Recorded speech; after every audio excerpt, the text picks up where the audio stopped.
Yeah, you already know. It's your boy Norman Fame. And I'm King Ransom. And this Fame4Ransom. We back at it for another Sir. episode. We got a special guest today, yo. Introduce yourself. I'm Japiro.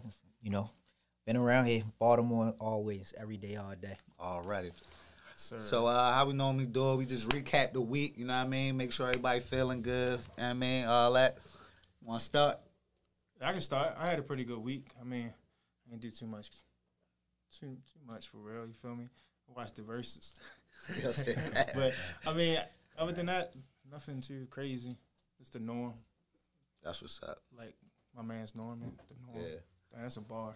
But Niggas funny. Like I ain't been saying that. a break from the norm. Yeah, but yeah, that's what's up, yo. How was yours?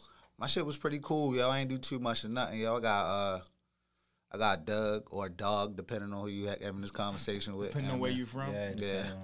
Niggas be on your back. You have a what? You Yo, got a dog, I have a though? dog. Like, yeah, I just got a little. Can you imagine knowing with a dog? Yeah. All y'all my dogs. Y'all Is just it a boy shine or a like girl? It's like shit was weak as shit. Yeah, but is it a boy or girl? No, boy. The only boy in the house. Finally besides got another. me. Yeah, man. There you go. But yeah, it is what it is. What about you, Pero? My week been cool, man. Well, my week been cool, yo. You know what it is. The last week before project come out, yo. It be stressful, yo. I already know. That's what I was about to say. That shit gotta be stressful. Yeah. Yeah, man. Speak on that, yo. You got a new project coming out. Matter of fact, we can start from the beginning, yo. Just tell everybody how long you been fucking with this rap. Then we can just go progress from there. For real, like I said, my name Japiro, Northeast Baltimore. You know, I've been rapping probably since like, I'm gonna say solid since '94. Pretty much since '94. That was the year I was born. Yeah. That's crazy, yeah. Yeah, I got a nephew that's he was His rap born in, career older than me. yeah, my nephew was born in 90. Yeah, 90. My nephew 8 years younger than me. You know what I'm saying? So when my nephew was born, I learned how to DJ first. I was learning. I was already learning because you gotta think like Juice was out. Yeah. Them kind of movies. You know what I'm saying? Q, trying to be like Q. Trying to be him. Yeah. When I was little, you know what I'm saying? My uncles and all my older homeboys, they used to like. They had turntables. You know what I'm saying? They had the 1200s like the big DJs had. You know what I'm saying? So just going back to that, like I said, you know, music for me started probably like around that 93, 92 time. But I mean, I just started rapping like probably in that period because I didn't know how to write on paper, so I couldn't figure it out. So I used to just take people's songs, flip them, and then eventually over time, I started to learn how to count bars and all of that kind of stuff. So 94, I was rapping. 95, I probably touched the MPC the first time. My homeboy, he's like 2 years older than me. He had an MPC.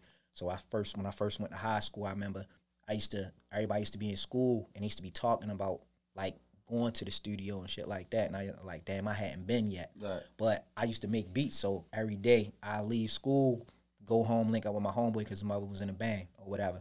So like right now, it's crazy. My homeboy that really showed me the ropes about all the shit about music. His mom had a band. His little sister was little back then. Now his sister got the spot Slutty Vegan in ATL. Oh, wow. So, Shit. That's what's yeah. up. So I grew we up. was on the clubhouse with our brother. Rashawn or I don't remember. might have been Stars. Yeah, that's his name. Stars. Yeah. He kept telling us about it. And I was like, yeah, I heard of it before, Yeah. but he was like, yeah, that's my sister. She started. Yeah, all of us started rapping together. Damn, that's so what's like up. I ain't gonna say I taught Stars, that's my dog. Like, you know what I'm saying? He a little bit younger, but as far as like he heard my first raps, Yeah, and made then him one rap. made him shit one. Like that. Yep. So Damn. me, him, his cousin Caution, he was like a big artist. He before Sean Kingston, Caution was that. But Right. Caution grew up with us. He came from Jamaica. Right. And then he came there he He's came making over. that type of music. He type was shit. making it like straight up himself, like making the beats and all of that kind Right. of shit like that. So Right. we all kind of grew up together, and then as time went on, we all branched out. Right. You know what I'm saying? Shit, that's what's up. So early on, that's where you started. So you would say like around that time, that's where some of your rap influences came from. Yeah, definitely my rap influences come from that time, you know what I'm saying? I ain't even gonna lie, Snoop my favorite rapper of all time. He my favorite rapper of all time. I mean, I don't think he's the best rapper, but Right, I think I understand. Yeah, I think at that time, like, yo, his style was just so slick because he freestyled pretty much through the Chronic and Doggy Style, you know what I'm saying? You think that's why you like started out like that, maybe? I definitely think so. Like, but I knew how to make. Let me not say I knew how to make songs. I understood how a song worked, but I didn't know the structure of a song. So that's why, because I'm listening to him like Dr. Dre telling him, you go here, you do this, you put the hook here, you do that. We didn't have nobody to tell us. We just structure or nothing like that.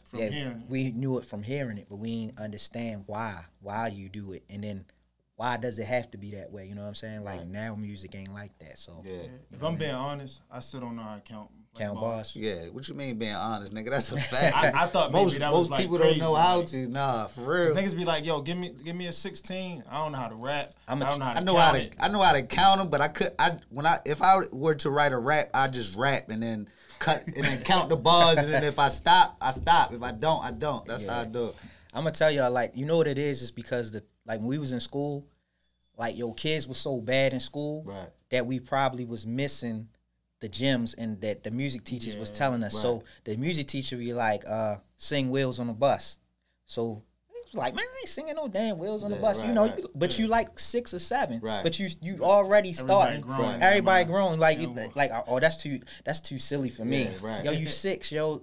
And all it is 1, 2, 3, 1. Right. That's a bar. Like, you know what I'm saying? And then it get complicated. I'm starting to think of songs and shit. You know what I'm saying? It get to measurements and swings and all of that other kind of stuff. But that's different. Like, you know what I'm saying? You don't got to worry about that. But I think I learned a little bit more, too, because my sister played the snare drum.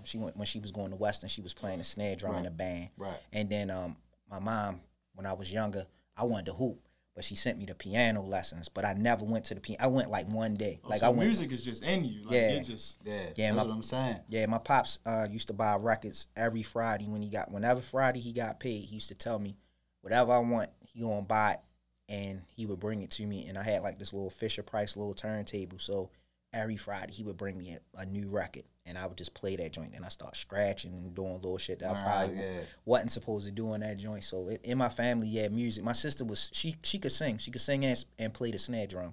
So it's like I watched her do it, and then she used to do like shows. Like she used to go to the club, you know what I'm saying, stuff like that. That's kind of unique. I don't know if I really see people singing and doing the snare drum.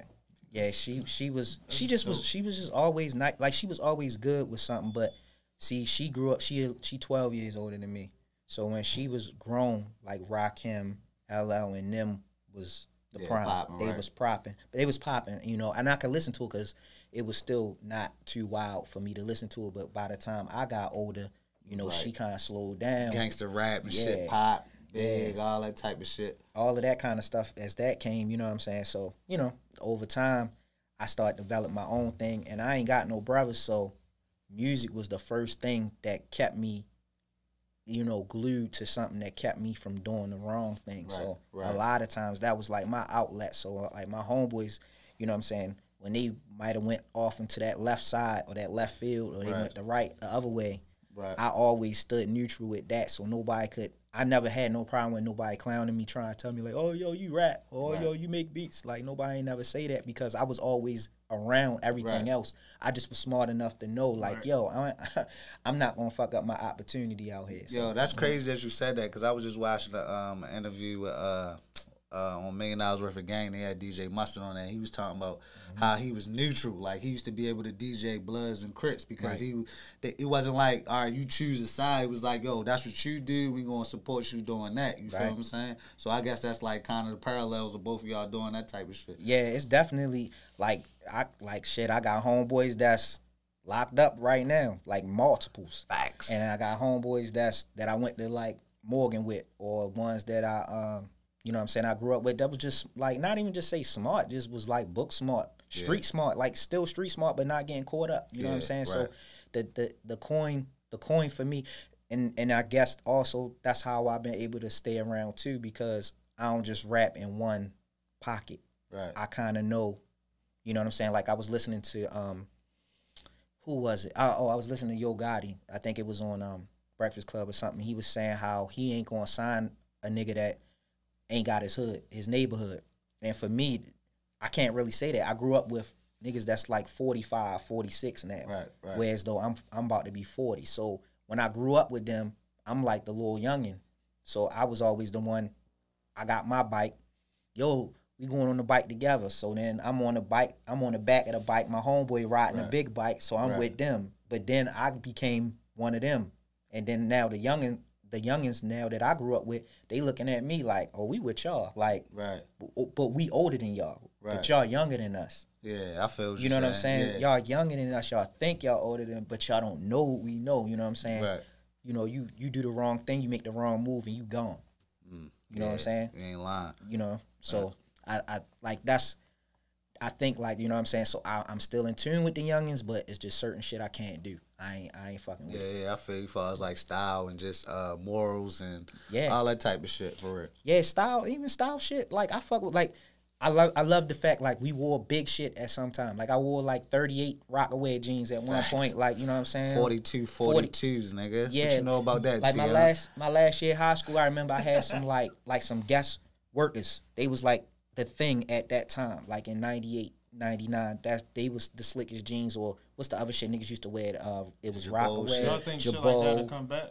Boss shit. Pretty much everything. It's coming like, back. It's yeah, coming back that shit slowly. low-key coming back, yo. Or niggas wear the big dumbass shirt and skinny pants. It don't make sense. You know what I'm saying? Or they wear big dumbass pants and a small ass shirt. Like, you know what I'm saying? Like, it don't make sense. But the size that I am, like, when a nigga got kids, then niggas, you get a gut. You know what I'm saying? You getting a little money, you gonna get a gut. I can't relate. Yeah, you know what I mean? yeah, because when you a skinny nigga, it's easier to fall off because you like, man, I'm good. I always like Norman been Teller, he big 180 over there. What you mean? That's a fact, nigga. What you mean? Ain't no lie. What you mean? That's a fact. No, I ain't say it was a lie. I said let you tell get it great, yo. I mean, big Norm now. Hey, yo, but I want to transition though. So you was naming a couple of the like pioneers of hip hop.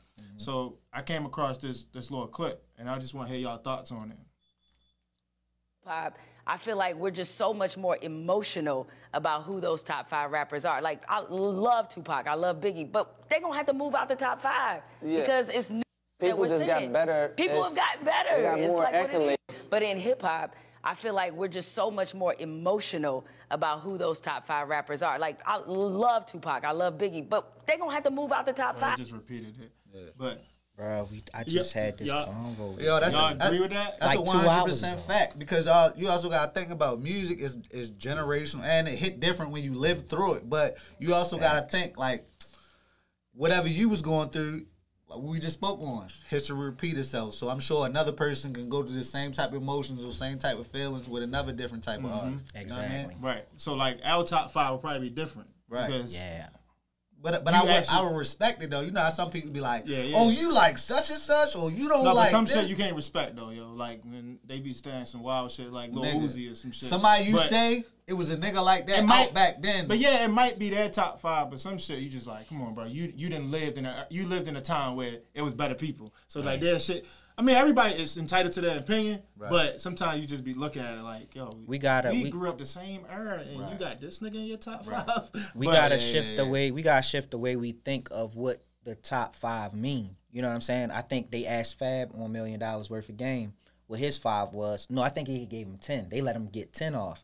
And for me, I feel like Fab, you've been rapping as long as I have, probably longer than me, and then you've been popping longer than most niggas that's on. Right. So how can you not? But I understand it was so hard to think because now you got 10, 5 easy. Yeah. Because 5 easy, 5 hard. I mean 5. I mean narrow down. 5 hard to narrow down. But if you think about it, you already know your first 2 to 3. Right. You know what I'm saying? That's easy. It's the 4 or 5. The 4 and 5 slots is the slots that, and then the nigga in the 6 slot really probably could be in the 5. But see, sometimes when you, depending on who you talking to, if you with your niggas that you really be with, you ain't gonna say certain person because you know it's a homeboy that's gonna be like, nigga, what, like, yeah. But speaking of the 5, why we on that, yo?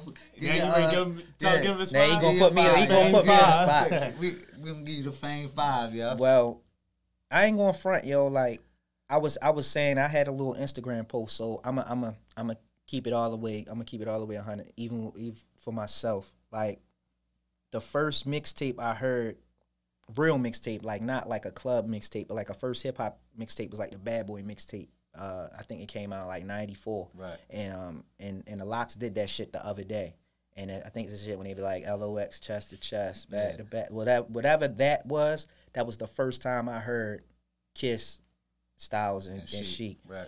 And at that time, I think Sheek was the nicest one at that point. You thought Sheek was the nicest? Most people did, you know what I'm saying? I think I heard even Jada say it, like, at that point, because I think in age range, Yo the youngest. Who, Sheek? Sheek the youngest, and I think Jada is the oldest. So he kind of looked the youngest. You know what I'm saying? So I think not to say he was real. sharper, but they met. Styles look like he older than He was more in tune with whatever was going on. Similar to, I think, I know this is probably a bad comparison, but like the Migos, like I think Like Takeoff is the sharper better than one. everybody. Yeah, Exactly. I agree. I Right. agree. So I'm saying all of that to say that I held Jada Kiss in a certain place. I just could when he kept saying top 5 dead or alive. I like, all right, I got you. Right. I believe it's you top 10. But I just can't figure it out. I gotta think about this. Right, I gotta think about it. So first and foremost, Biggie my number 1 because nobody had 2 albums better than Biggie, 2 albums in that short period of time. Not to say that anybody haven't had better albums. DMX. In that short period of time? Dropped 2 albums in 98. I remember. I'm saying at that time. Right. In 94. Right. And then in 97. That was like, what was that? Like a 3-year period? Yeah. You know what I'm saying? But Life After Death, the first disc is the album. Right. The second disc is a bonus. Right. So the first 10 songs is Biggie album. Right. Everything else is extra. Right. So that's just extra sauce on it. So the song with the locks, that's the last song on that album. Right. So that means this nigga gave us a whole nother disc just because he felt like he was that fucking good. Like, you know what I'm saying? That he was that good. So I put Big in number 1. I put this in order. This in order. Big in number 1.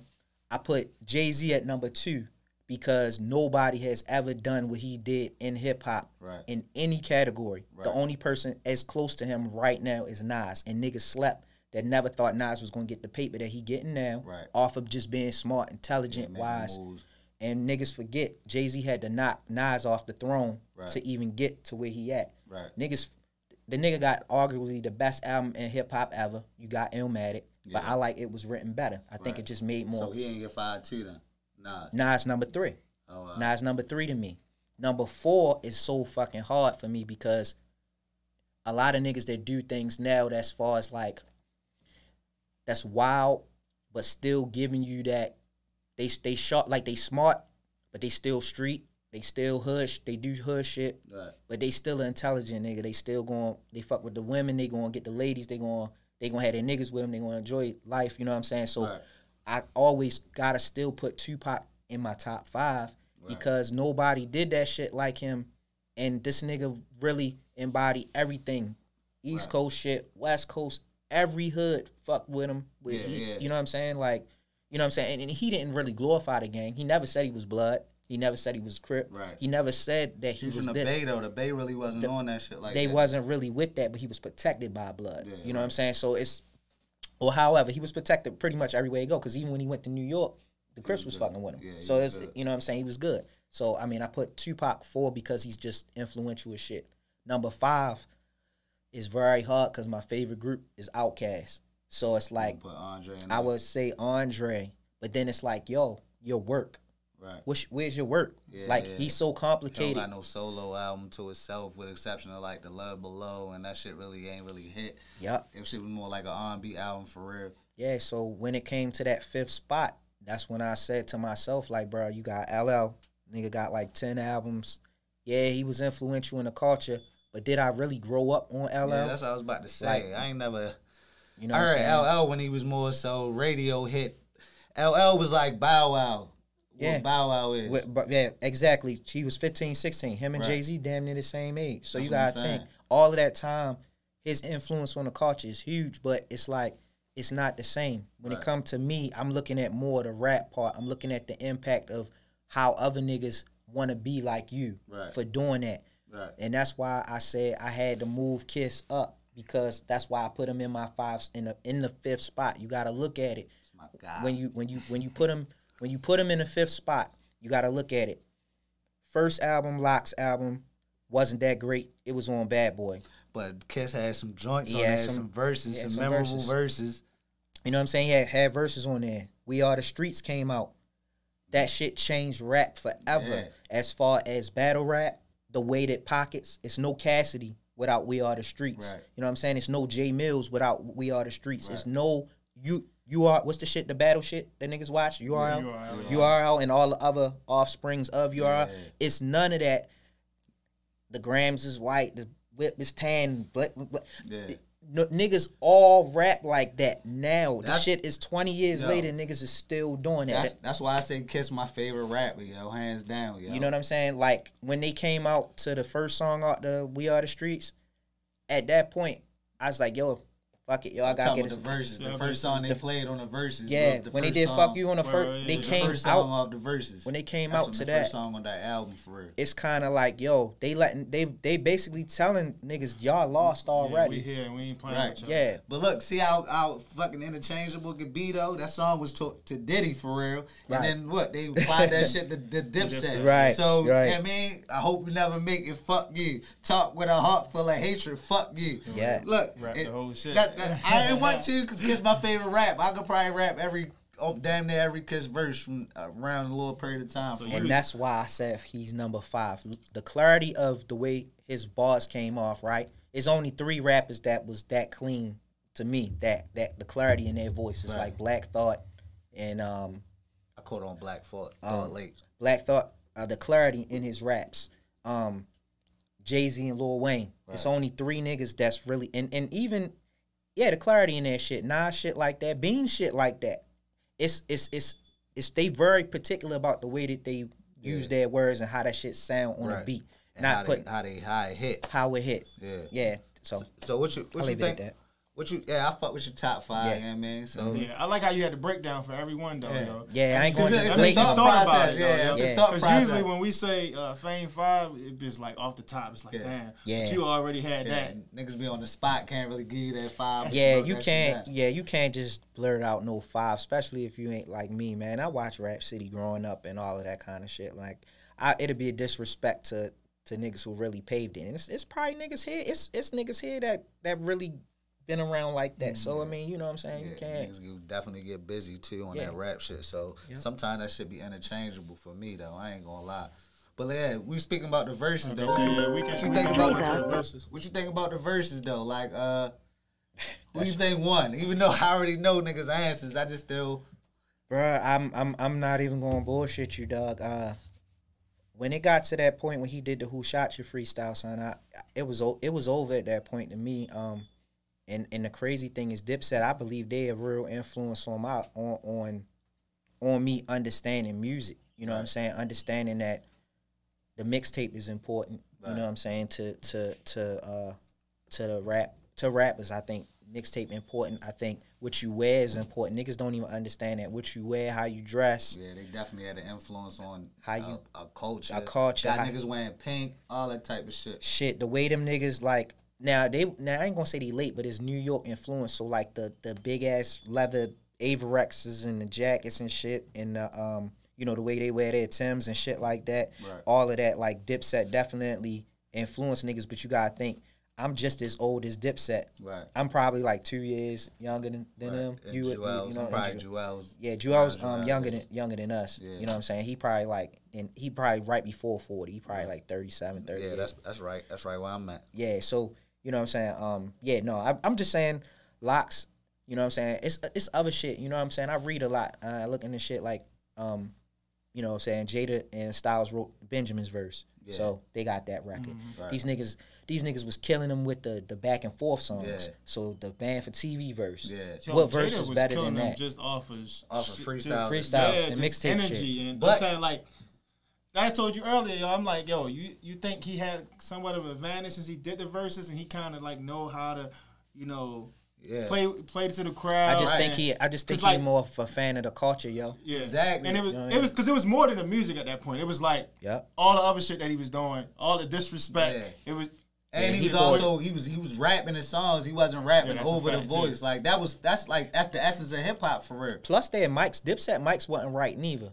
You think them niggas wasn't that sound check. The Locks took that shit serious, yo. Yeah. Like I heard an interview today with he was on Sway and shit. He was like, yo, them niggas did sound check.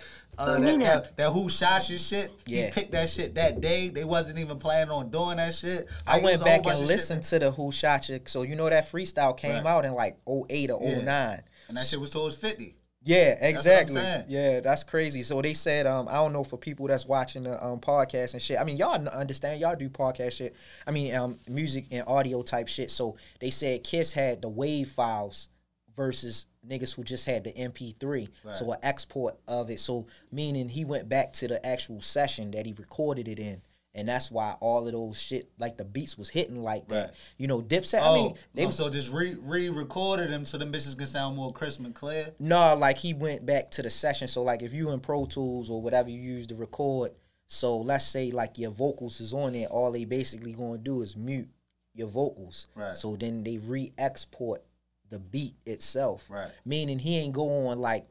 the internet or YouTube and download Who Shot You. Like he went and got the real Who Shot You, like the beat where the shit originally was. That's why that shit was hitting different. It was hitting different. So then when you rapping without your vocals on I mean not your vocals, but they didn't even have ad-lib tracks. So they didn't even have shit. It was just like straight vocals on the beat. And they was hitting it like, yo, he was on point when he was singing like it was an intro, and then like as soon as he knew when to come in, that nigga was straight into that shit. Yo, like, but what impressed me was like the breath control and all that shit. It's like them niggas in shape, dog. Like they in shape. They fucking juice.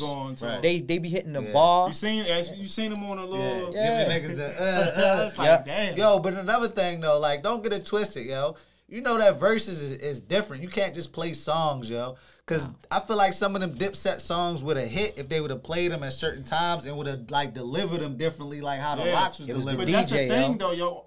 Throughout all the verses, the person that come prepared sometimes seems like they win because other people, like some people think they can just go in there and I'm just gonna play my hits like they biggest shit in the world, but they ain't delivering it right. Exactly, so all that go into an effect when you playing that shit and you like performing it. So I got a question for y'all. So you just made some me and Gutter, we had a conversation. So you know what I'm saying? We had a conversation about like what makes, you know, certain niggas like elite, you know what I'm saying? So like Future got hella hits. But if you think about it, like even when he don't have hella hits, he still got underground shit. Like Yo Gotti not necessarily like top. He don't get credit. He don't get Grammys and shit like that. Right. But he consistently make records that people fuck with. You know what I'm saying? So when I believe that the verses can be won without hits. Yeah, absolutely. You know what I'm saying? We just seen the shit like when them niggas was like Jewels was like, yo, these niggas think they in jail. Right. Like females was liking that shit. Like, you know what I'm saying? Just because people but once he said that though, they dropped the female records, so the niggas was able to do whatever. Think about it, yo, whatever lane. Yeah. The Soulja Boy versus Bow Wow. I know this. I don't think I watched that one too much, but I still respected it though. If we just going off of straight hits, if you're looking at it, you would say Bow Wow won, right? Right. But as far as the entertainment, it's some Soulja people Boy, can say Soulja Boy. Right. Like, but if you just look at their, you know, where it reached in the charts and shit like that, you just like clear cut Bow Wow. Right. But it actually made it a challenge for the simple fact Soulja Boy was entertaining and shit and the way he presented it. And he active right now, yo. Like that's the thing. We just talking about that. Niggas be thinking because they had yeah, that's what it is. It's like niggas be thinking because they had it. Like niggas don't understand your window ain't but so big of a window, you know what I'm saying, for you to be considered this, that, and the third. So like when the niggas say like the top 5 rappers, and then you say like, you know what I'm saying? Somebody was trying to argue with me the other day about like KRS-One being like a top freestyler, and I was just like, bruh, like nigga, that was in 1989 when Nelly came back and made the one song that when them niggas was beefing. You remember that? Yeah.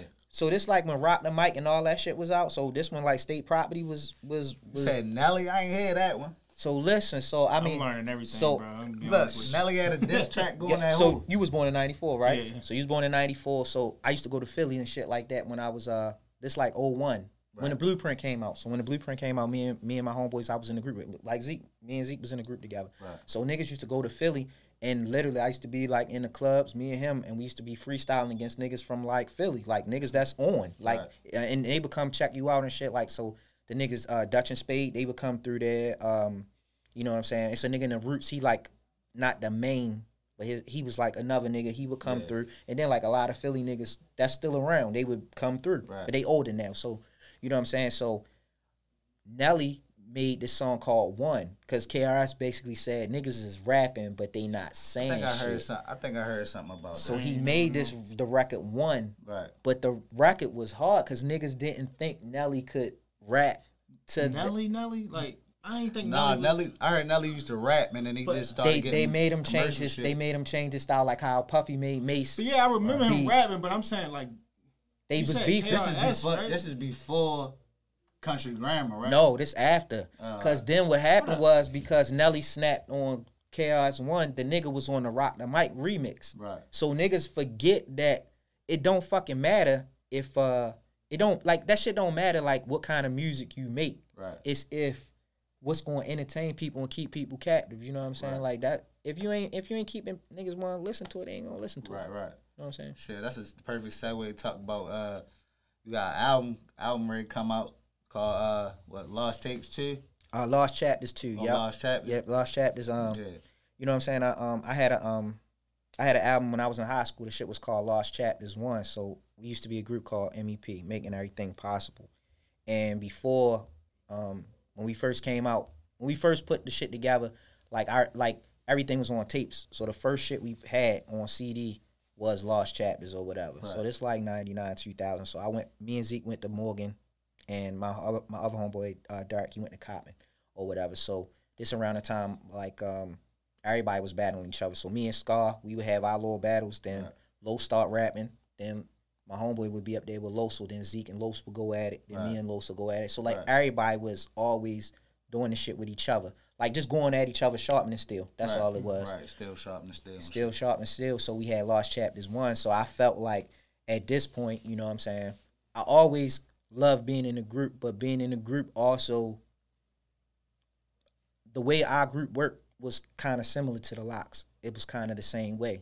I just happened to be the one who ventured out into other shit. So I wanted to do parties and stuff like that. So me and Zeke would do parties together. You know what I'm saying? Me and him would put that shit together. And Dark, we all come together and put it together. But the way I saw the group was, I was always the one who was consistently recording, making shit, putting the mixtape out, putting the album out, putting the mixtape out, putting the album out. And then and when I would win battles and shit like that. Zeke would win battles and stuff, but he thought more like the business part of it. Definitely you know Zeke, what I'm saying? Like so he always had that shit about him. And the thing is, in the group, me and him used to go at it the most.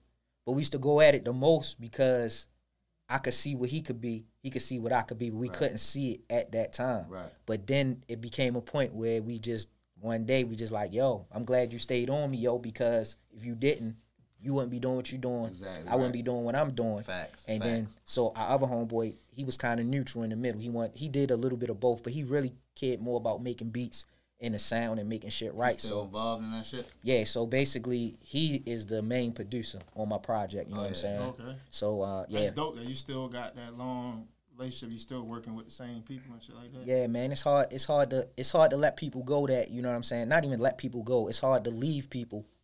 You can't leave people that really been like your day ones, especially if they ain't leave you, you know what I'm saying? Right. So the way I looked at it is I was getting beats from all these other producers and shit like that, and I make shit myself. So it's like I don't really need to get other beats, but I just be wanting a different sound sometimes. I don't want to be stingy, or I don't want to be not stingy, but I don't want to be selfish. You know what I'm saying? Like being in a group, it made you feel like, it made me feel sometimes like not they would hold me back, but the group, that shit holds you back. You know what I'm saying? So you don't want to disappoint your family or your people. So what you be doing is like, if a nigga really got a couple dollars, let's say I got $10,000 to blow, and it's us three. Right. We was like, you got $3,033, $333. We all got the same. That extra dollar is like a dollar that it's out there, but it's still, that last dollar is still all our dollar. Right. So if we gotta spend it, niggas gonna spend 99 cents on that dollar. But nobody, you can't unless it's an emergency. Yeah, that's dope. I'm not spending all the money on myself. That's dope. That's how that shit's supposed to really be, yo. Nice little close knit. Yeah. All y'all break bread together. shit, kind of like low key, like some hustling shit for real. That's how it was. Like I got a gig for one time where as though I used to do this shit at Eaton's and I used to host it, and I got it from like winning battles and shit. And I won this battle at the Five Seasons. That shit used to be down on right there on I think that's St. Paul where the little Dunkin' Donuts is in Guilford, right there. Yeah. And in the cut, it moved a couple times. One time it was on Charles Street, like further up, but now but back then it was down there. So when it was down there, I won like probably like $500 or like $1,000 or something. So the people was doing some shit at Eaton's. These dudes, these brothers, they was doing something. So somebody was trying to find some rappers for the Baltimore Symphony Orchestra. So when they was looking, they was like, yo, he be hosting shit, or you know what I'm saying, he rap or whatever, he in a group. Right. And then he was like, well, do they know how to write music? And he was like, oh, hell yeah, they got all kind of shit. So I had my first album on iTunes. So I was getting ready to put it out as it was happening. So when they heard about it, like, oh shit, well, can you figure out how to get them so we can try to work them in? Right. So they end up having some shit at the Baltimore Symphony Orchestra, their show on a Friday night at the Strathmore, which is out Bethesda. It's a big ass spot where they be having like orchestra shit, choirs, and a lot of like. So, out Bethesda. It's like a theater. You know what I'm saying? And I think they do acting shit out there. That's the thing I know, because I did like a tour, acting tour across the whole tri-state, and I think we hit there before. Yep. Yeah. So that's a spot that they use, and then they did the BSO downtown. I mean, what you call it? You know, the joint by the 5th Regiment Army downtown where the orchestra play, the Baltimore Symphony Orchestra play. Yeah. Down there. The Lyric. Yep, at the Lyric. I think that's the Lyric. I can't remember. I'm old now. Or the Hippodrome. No, it's where they play. I mean, I don't know if that's the arena. I know what you're talking about. Yeah. But wherever the Baltimore Symphony Orchestra play, it's gonna hit me later on, but down the line. But what happened was I'm saying to make the point about us being family, that we was on the stage for 17 minutes. They gave me $1,800 to come out there and be on that stage for 17 minutes. And when I tell you, the guy who did it during Atwater basically had sheet music. So I mean, this is when the notes. When he wrote the songs and he telling the harp people to play, you play at this point. Y'all was rapping over the harp. I mean the orchestra. Yeah, our label was called 5th Symphony Records. Right. So basically, we started with classical music. So that's kind of like how I learned about music. So woodwinds, chords, all of that kind of shit like that. So being there with somebody who really, really understood it, like wrote sheet music, and it's a black man telling you, you do this, you do that, y'all do this. And then he would be like, so what y'all think? And then we be like, well, when the beat come around on this bar, we think it should do this. And then you thinking he gonna try to like joke you because he like know exactly it's C, D, and F what's playing. He like, nah, scrap that. All right, I need y'all to come over here for a second. And then you see motherfuckers with violins like hitting the riffs of the violin, and you like, oh shit, like shit, you know, was hard. You know what I'm saying? It was a different, you know what I'm saying? Like, so for me, a lot of times when I be other rappers be saying all kind of shit like about like what they did, what they, you know, what they doing, like them little moments like that, niggas don't understand that kind of shit. You know what I'm saying? That shit different, especially that shit hit different as far as you've been involved in music so long, and then you get somebody that really is on the music tip. And they know way more than me. Like when you see a black person that know how to read music on sheets and shit like that, it's gonna fuck you up. Yeah, and then it's a whole group of people. And my homeboy filming shit, his cousin playing the harp. Right. He like, yo, that's my cousin up there with y'all. And I'm like, for real? He like, no. So then after we all get to mingle, she like, yeah, I've been knowing blah, blah. I'm like, yo, your cousin been fooling with us for a minute. So, you know, I had a music class in middle school, and it was like, I played the baritone. That was bullshit, but that was the last. That's like the flute? Or like a horn? No, it's like the trombone, but it's it's the heavy joint. Yeah. But that was the last music shit I ever did. I used to be too bad in school, I used to be suspended in school suspension. Couldn't never do nothing like that, yo. But I be regretting the fact that I didn't do that, you know what I mean? Because especially me acting and fucking with people in the arts field, I see this nigga playing the trumpet or this nigga know I play the piano. I be like, damn, wish I could have did that shit when I was younger.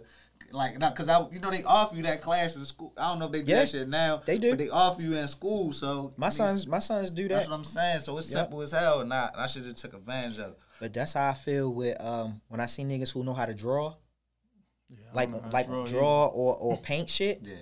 In school, I was so terrible with it. Like, it used to make me feel like I used to feel like I ain't shit. Like the teachers be like, James, can I see your painting? And I be looking at like my shit be like looking terrible. Like my shit look like I can design shit in Photoshop. Like, you know, I be making all the artwork and all that shit. That shit different. Yeah, actually drawing. I used to I went to the Baltimore School of Arts for drawing and shit. For real? Yeah, for like a couple weeks. It was trash. Like, you ain't like it? It wasn't there for you. Drawing though? Yeah, I used to not draw. Like, I'm talking about it was trash as far as the experience, and I should have I wasn't really thinking about that. You wasn't doing the acting shit? Yeah, I wasn't doing the acting. I was only on drawing, and I wanted to hoop, and I was thought I was definitely street little hooping nigga. there. Crazy, dog. I never know you knew how to draw, bro. I don't know how to draw now, but I used to know how to draw left and right. Yo, you see what I'm saying? See, he could just do this shit. Like, you ain't even think about it when you could draw. You know, I remember back in the day where you used to send you the little booklet and you used to have to draw the thing. And nigga, I drew that shit to the T. Nigga, turn that shit in. Got to fucking invite the fucking Baltimore School of Arts. Shit. Yo, my brother used to know how to draw. I can't even trace right, nigga. That's crazy. My brother used to know how to draw. I used to tell him he gonna be like them. You ever see the men downtown that be drawing shit? Yeah. Oh yeah, homeless, when they be selling them. I used to tell him like, yeah, you gonna do some shit like that. Yeah. Shit. Yeah, though. But your album, how many tracks you got on that joint? Oh, I know it sounds a little crazy, but my shit I got 7 songs, man. Nah, that ain't That's crazy. kind of the wave now, though. Like, yeah, short man. and sweet. Yeah, man. I get to the point. You know what I'm saying? I used to record.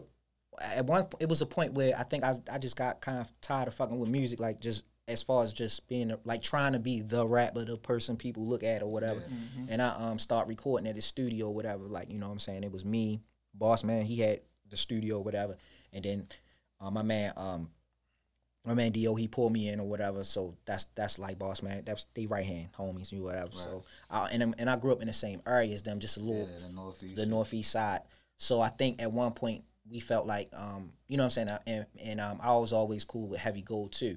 So I was always cool with like 2 or 3 of them in the group. But when shit was happening, I had my group and it didn't really work, and then they all kind of dispersed. So it's like when you got relationships with them different people, I believe that at one point we was pressing to try to bring it back.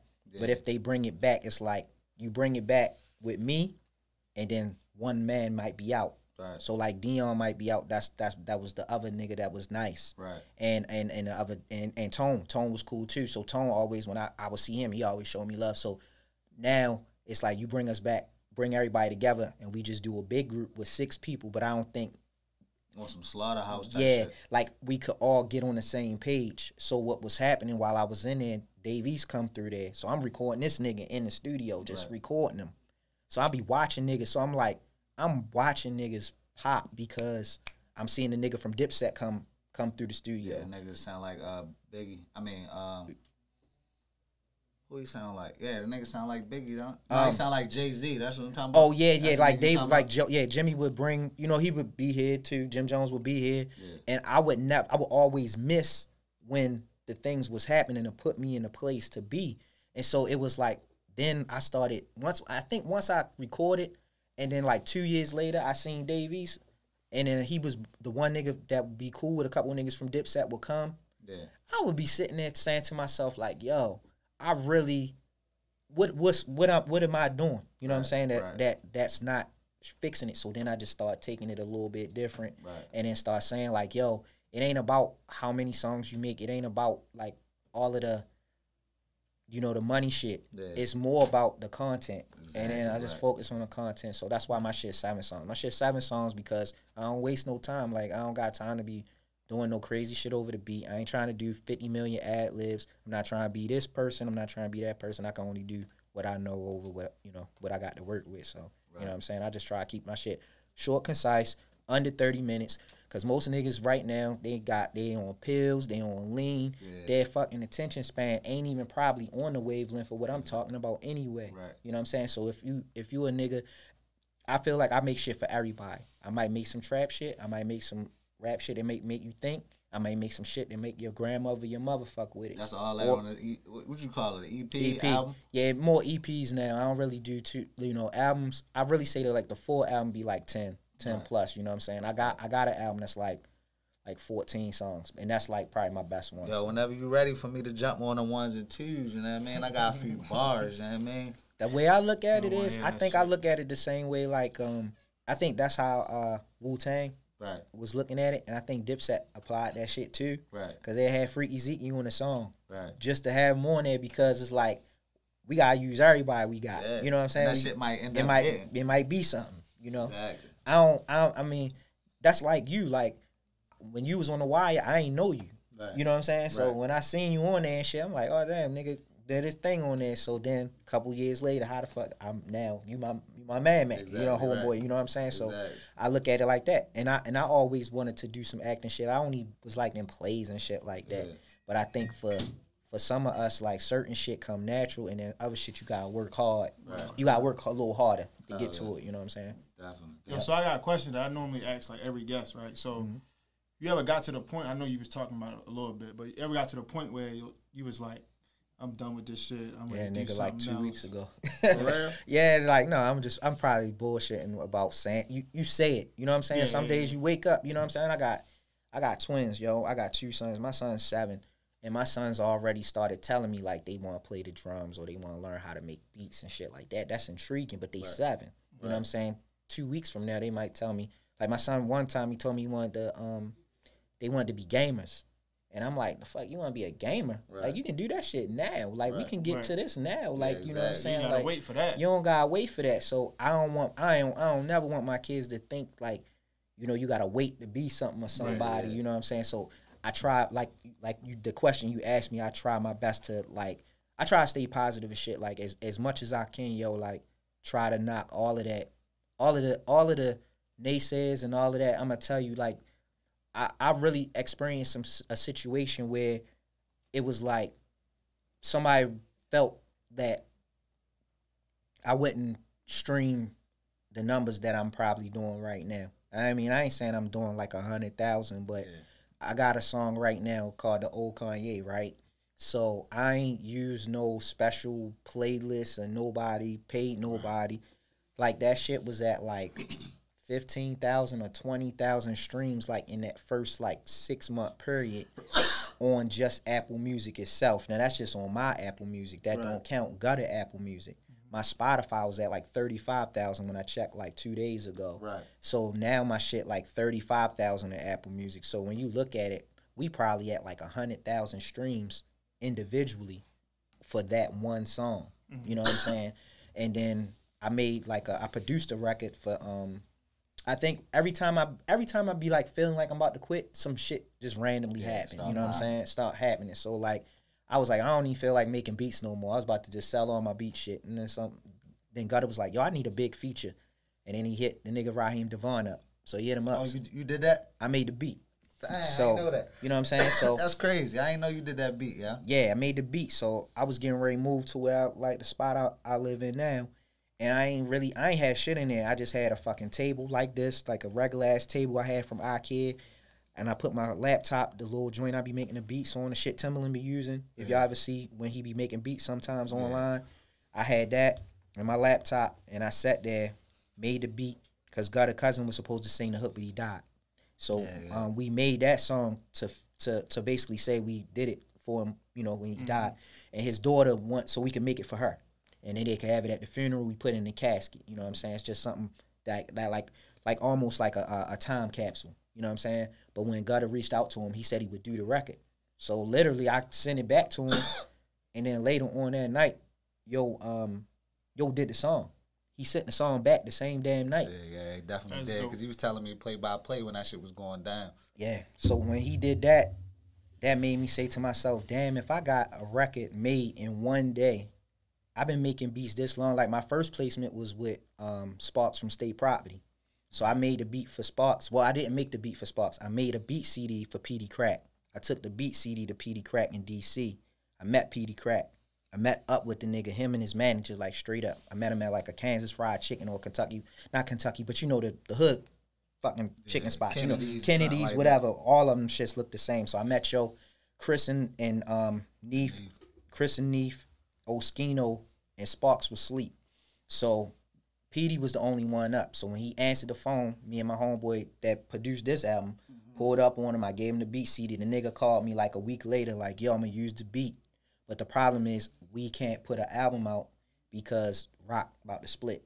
So basically that put a sour taste in my mouth. So pause like basically at that point, this like 2002, 3. This on Rock the Mic 2 tour. So right around that time, they didn't know where they was going. But niggas did, like, I knew, but I didn't know what was going to happen. So basically that was my first time that foul taste. And then just trying to get the record deals and shit, that shit always knock you down. But this is different. I can put the shit out when I feel like it. Yeah, I can move the way I want. Yeah. So yeah, I be feeling like I want to give up sometimes, you know, every couple weeks, months, you know what I'm saying? I be having always something that just come out of nowhere and be like, yep. Might as well keep going. Yep. Shit, that's what's up. And then see some shit like you don't know. Like this podcast just might have gave me another couple weeks of just saying like, yo, fuck it. You know what I'm saying? It might have gave me. As long as you enjoying it, that's all that matters. Yeah. But I got another question though, because you were talking about, you know, doing a beat and shit, like making beats and shit like that. Yeah. And I was looking at your page and I'm like, it's like artist, ghostwriter, producer, DJ, engineer. So I'm just like, which one do you enjoy the most? Like doing? Shit, I ain't gonna lie. I just like being a writer, yo. Like I like being a writer because I got a homeboy. I told y'all, like I don't know if I said it on camera, but I think before we was talking before the podcast and shit. He live in Vegas or whatever. So like me and yo used to work at his job together, and both our name James. So we always had like a supervisor that thinks she like our grandmother all the time. So we used to be like, yo, why she act like that? Like, yo, why they think like when you black, yo, like.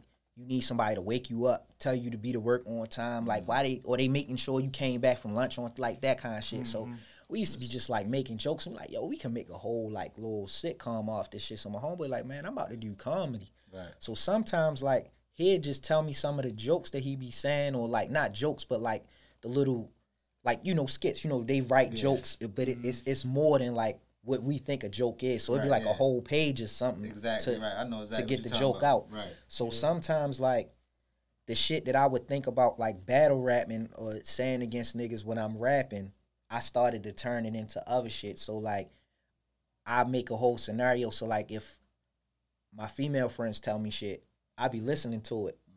Actively listening to it, so then I know when I'm about to make a song, all right, I'm gonna use this. And then when my homeboy be like, yo, I need a joke and shit, I'm like, yo, look, listen to this shit. And I might say that, and then me and y'all start. So it be making me feel like, yo, you can use this shit in multiple realms. You know what I'm saying? Like that's and it's like so interchangeable and shit like that. Yeah, writing.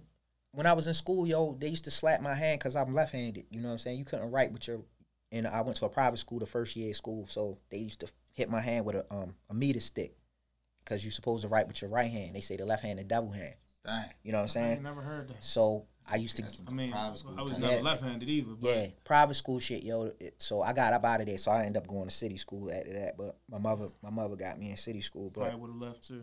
But once I got to school, I could write with both. So then I was like, yo, I'm always writing shit. But you know, now niggas don't. All right, so what's your favorite hand to write with? No, I'm joking. That's crazy. One of my best friends, he broke his he was right-handed. He broke his right hand. And he broke his right hand, and he started writing with his left.